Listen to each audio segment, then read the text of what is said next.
بسم الله الرحمن الرحيم الحمد لله الذي جعل أحاديث النبي المصطفى في الاهتداء مثل النجوم وأشهد أن لا إله إلا الله وأن سيدنا محمد رسوله الذي أعطاه أسرار العلوم والصلاة والسلام على أفضل خلقه محمد المبعوث بالمعجزات وعلى آله مصابيح الدلالات وأصحابه أنجام الهداية أما بعد. قال المصنف رحمه الله تعالى ونفعنا به وبجميع علومه في الدارين آمين. Masih pada bab yang pertama, yaitu tentang keistimewaan ilmu dan ulama. Dan kita melanjutkan ke hadis yang berikutnya. Sebelumnya kita sudah membicarakan dua hadis mengenai tentang keistimewaan ilmu dan ulama. Pada hadis yang ketiga ini juga membicarakan tentang keistimewaan ilmu dan ulama. Wa qala sallallahu alaihi wasallam, Nabi sallallahu alaihi wasallam bersabda. Sabda Nabi, fadlul alim 'alal 'abid ka fadlil qamar lailatal badri 'ala sairil kawakib. Dalam hadis Nabi ini, Nabi sallallahu alaihi wasallam bersabda, yang artinya au kama qala Nabi sallallahu alaihi wasallam, keunggulan sosok orang yang alim terhadap sosok orang yang abid, ibadah, orang yang peibadah, itu laksana keunggulan cahaya malam bulan purnama terhadap semua bintang. Jadi Nabi Shallallahu Alaihi Wasallam di sini memposisikan orang yang alim laksana cahaya bulan di malam bulan purnama. Sedangkan orang yang abid di sini diposisikan Nabi Shallallahu Alaihi Wasallam laksana cahaya bintang-bintang yang ada. Dalam hadis ini berarti menghendaki perbedaan atau selisih yang sangat jauh antara cahaya bulan purnama dan cahaya semua bintang. Keterpautan yang sangat jauh dari segi keunggulan dan kelebihan. Nah, ini hebatnya orang yang alim.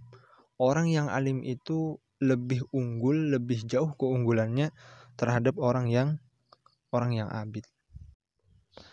Lalu maksud dari keunggulan di sini apa? Di dalam kitab syarahnya, yaitu kitab Tanqihul Qaul karangan Syekh Nawawi Banten, beliau mensyarahkan kalimat fadlun itu adalah kasratus thawab asyamil lima yu'tihi Allahu lil 'abdi fil akhirah min darajatil jannah wa lidzatiha wa ma'akiliha wa masyaribiha wa manakihiha wa ma yu'tihi Allahu ta'ala lil 'abdi min maqamatil qurbi wa ladzatin nazar ilaihi ay ilallah wa sima'i kalamihi ay kalamillah. Lalu yang dimaksud dengan kalimat fadl di situ adalah kasratus thawab. Artinya pahala yang sangat berlimpah. Kasroh itu maknanya banyak, as-thawab pahala. Pahala yang berlimpah. Yang mana pahala berlimpah ini mencakup dua kategori pemberian Allah Ta'ala. Yang pertama, pemberian Allah Ta'ala kepada hamba nanti di akhirat. Ini yang akan didapatkan oleh orang yang alim tersebut. Sedangkan orang yang abid belum tentu mendapatkan keistimewaan seperti ini.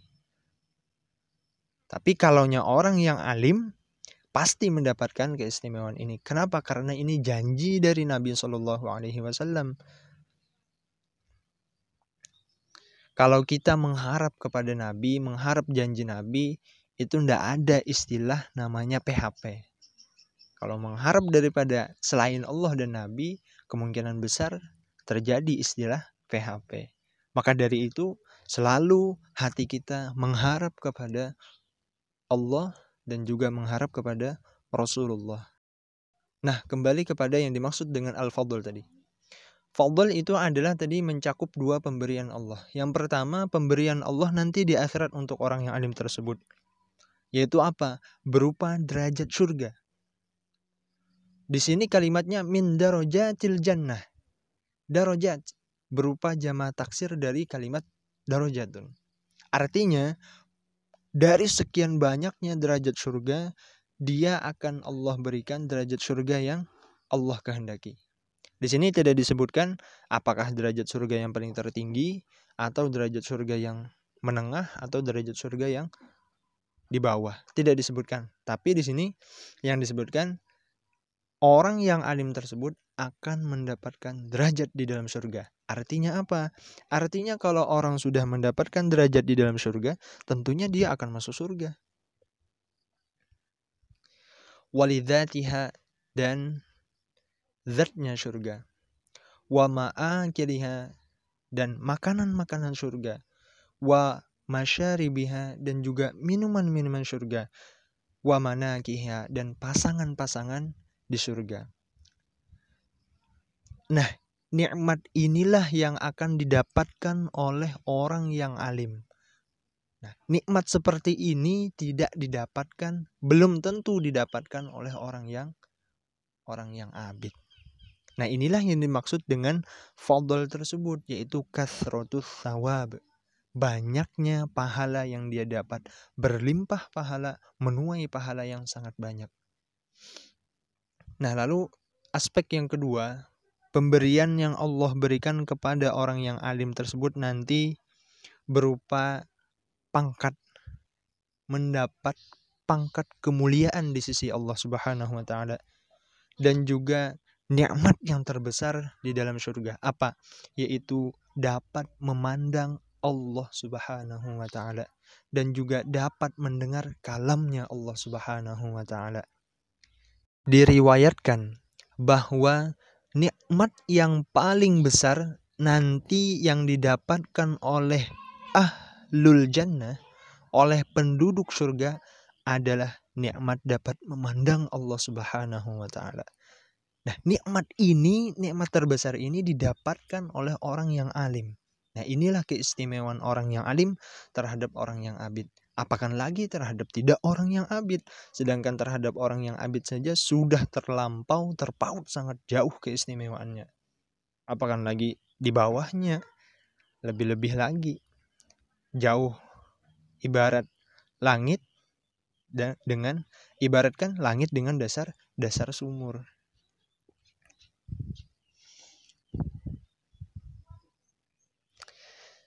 Nah, lalu kita beranjak kepada pembahasan kalimat berikutnya.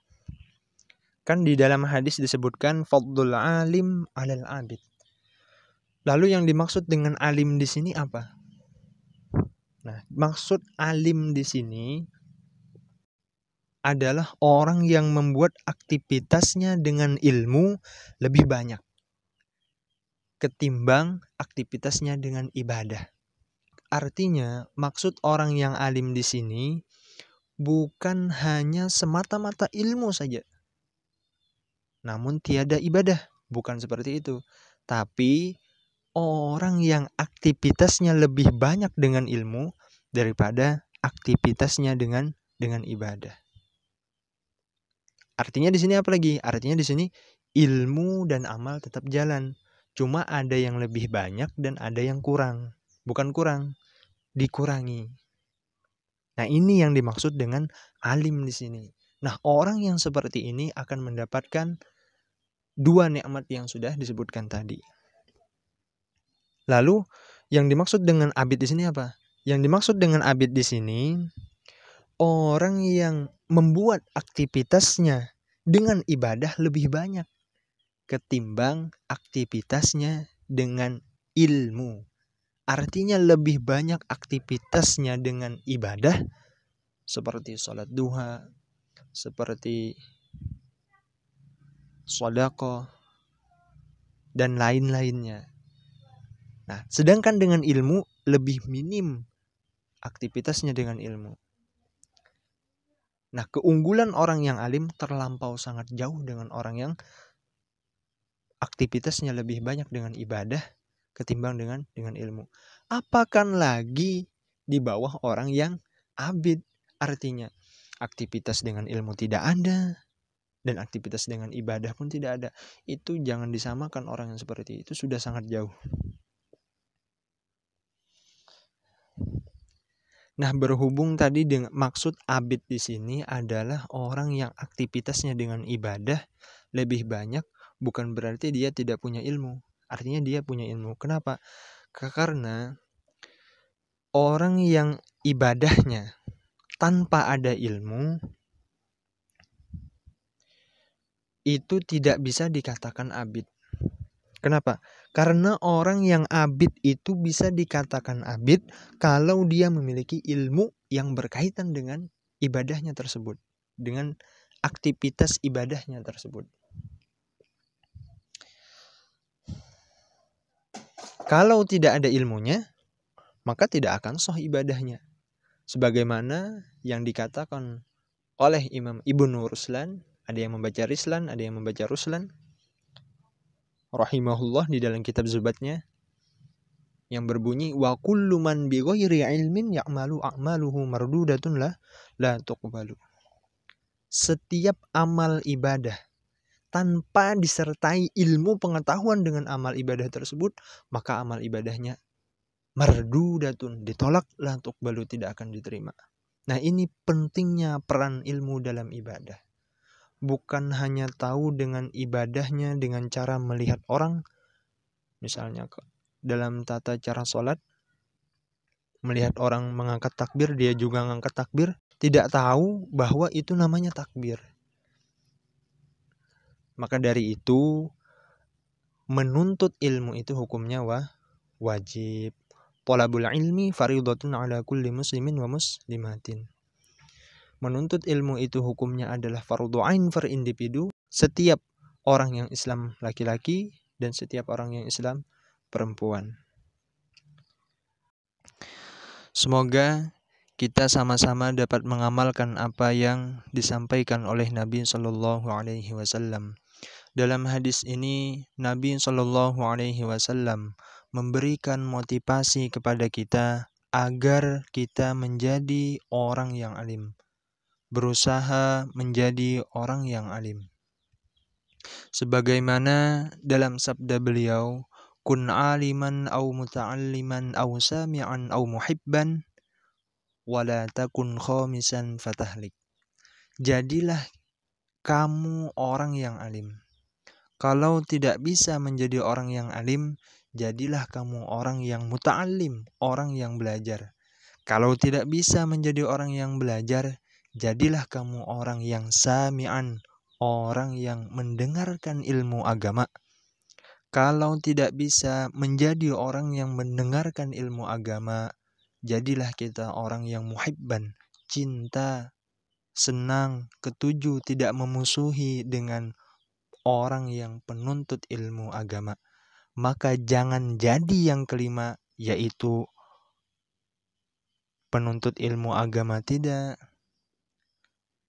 mendengar tidak, cinta pun tidak, malah memusuhi. Kalau sudah demikian, fatahlik, maka celakalah kamu. Sekian sampai di sini. Wallahu subhanahu wa ta'ala a'lam bissawab.